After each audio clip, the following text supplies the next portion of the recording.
In this video, I will explain you what is Ohm's law and how can we prove that Ohm's law is correct. Now, what we have learned in smaller classes that Ohm's law is nothing but V is directly proportional to I, which means we have a conductor and we are applying potential by connecting with a cell. So the meaning is very simple.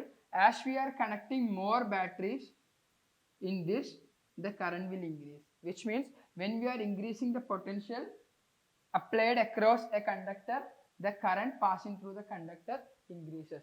Now, one thing is very necessary, very mandatory to explain along with this.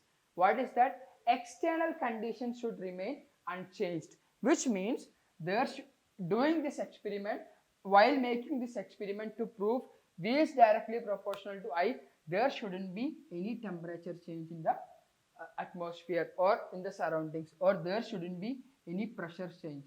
So keeping the external conditions the same, that is same temperature, same pressure and other conditions, we can say that V is directly proportional to I, or whenever we are increasing the voltage across a conductor, current will increase. Clear? So I mean, when you are giving the answers in your board examination, this have to be mandatorily explained or given. What is that? Keeping the external conditions same, such as temperature and pressure, we can say that voltage is directly proportional to current. Okay, now this is a proportionality, right? How can we convert into equation?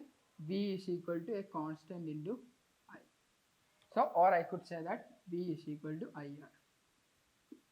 Now we know what is V? V is voltage, potential difference. I have explained you in chapter 2.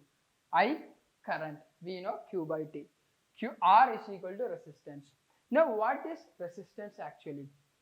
Now we know the reason for the current is nothing but drift velocity. Whenever we are applying the potential difference, electrons are drifted to the positive terminal. So it is coming in this direction. Now there is a resistance for the electron drift. What is that resistance? We already have learned that this moving electron will collide with atom, so that this movement is not possible, or this movement is restricted, or some kind of resistance is there for the electrons to move from one end to another end. What is that? Collision between other electrons and collision with atoms. So whenever these electrons collide with an atom or collide with other moving electron, that is the reason for resistance basically. Okay, now resistance is equal to, we have learned this equation as well. Resistance is directly proportional to length, which means when we are increasing the length of the conductor, it have to overcome more resistance, because electron have to reach all the way from here to other side of the conductor. Now the length of the conductor is more, so higher is the resistance. Similarly, resistance is inversely proportional to area, which means when we are increasing the area of cross section, what will happen? It is getting more path for the movement. Okay, so when we are narrowing, we are restricting the path, which means when we are narrowing, when we are reducing area of cross section, resistance is getting higher. Okay, so we can bring both into one equation. R is directly proportional to L by A. Okay, so this is proportionality. How can we convert into equation? R is equal to rho L by A, where rho is resistivity. Now rho depends on many factors, like the material, type of materials and other factors. I will explain you later. Now basically L by A represents the shape and dimension of the material. Clear? For example, copper wire having different length, having different cross sectional area. That is what changing L and A means. But resistivity, this basically depends on the material. When copper changes to aluminum, value of rho will change.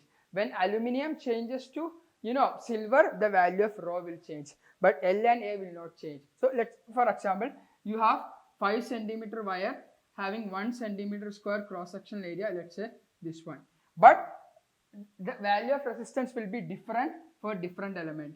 It's the same shape, L and A are same, but why the value of resistance is different? Because the value of resistivity of different element is different. Okay, so this is resistivity, this is length, this one is area. So this is related to shape and this is related to material. Now, how can we prove that Ohm's law is correct. One more thing I have to explain. This is resistance, right? Now, the one which is having highest resistance is a good insulator, correct? More resistance, it will offer more resistance towards flow of current, which is that is a good insulator. Now, inverse of resistance is 1 by R is nothing but conductance. Conductance. So this is resistance. Higher the resistance, it will go more towards insulator. Now 1 by R, higher the conductance, it is a good conductor. Higher the resistance, bad conductor. Higher the conductance, good conductor. Higher the resistance, bad conductor. Okay. Now, so this is very important. And how can I get the value of conductance? Conductance is equal to 1 by resistance. This one is resistance, right? So 1 by that will be A divided by rho into L. Now, rho is resistivity, right? Rho is resistivity. Resistivity. Now, 1 by rho can be written as sigma, that is conductivity. Conductivity. Okay, so 1 by rho is sigma, that is conductivity. So conductance can be written as conductance is nothing but 1 by rho is sigma A by L. So it is very simple. The thing is, I have just taken the inverse of this equation. Resistance is equal to rho L by A. Inverse is nothing but A divided by rho into L. So 1 by R is nothing but conductance and 1 by rho is nothing but conductivity. So 1 by rho is conductivity, okay, and rho is resistivity. Clear? Thank you.